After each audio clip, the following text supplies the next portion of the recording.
یا ایھا الذین آمنوا اتقوا اللہ وکونوا مع الصادقین ان اللہ مع الذین اتقوا والذین هم محسنون. اللہ متقیوں کے ساتھ ہے اور ان کے ساتھ ہے جو محسنین ہیں. اللہ رب العزت کی معیت، اللہ کا ساتھ میرے بھائیوں ہر بندے کے ساتھ ہے. وَهُوَ مَعَكُمْ أَيْنَمَا كُنْتُمْ. اللہ نے کیا کہا؟ اللہ تمہارے ساتھ ہے جہاں بھی کہیں تم رہو. اللہ نے سارے بندوں کے بارے میں کہا.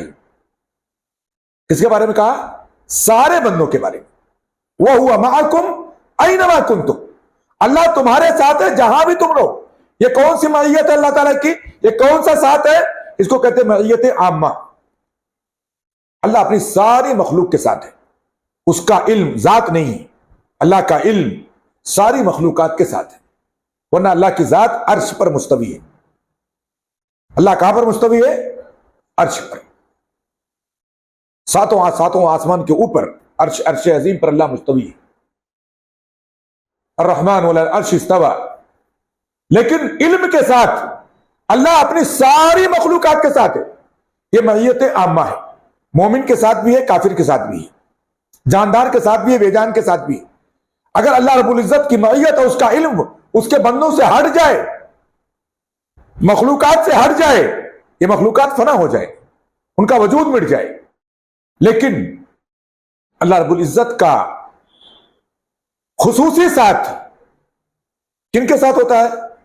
ان اللہ مع الذین اتقوا والذین هم محسنون. اللہ متقیوں کے ساتھ ہوتا ہے. کن کے ساتھ ہوتا ہے؟ محسنین کے ساتھ ہوتا ہے. جو اللہ کی عبادت ایسے کرتے ہیں گویا اللہ کو دیکھ رہے ہیں. اگر اتنا نہیں تو اتنا رہتا ہے کہ اللہ ان کو دیکھ رہا ہے. اپنے ہر عمل میں اپنے رب کے اپنے آپ کو رب کے حضور پاتے ہیں، اخلاص کے ساتھ کام کرتے ہیں. یہ معیت خاصہ ہے. لیکن کس کے لیے؟ اہل ایمان کے لیے، اہل تقوی کے لیے، اور کس کے لیے؟ محسنین کے لیے. ایک معیت خاصہ ہے میرے بھائیوں جو خاص بندوں کو اللہ تعالیٰ نصیب کرتا ہے.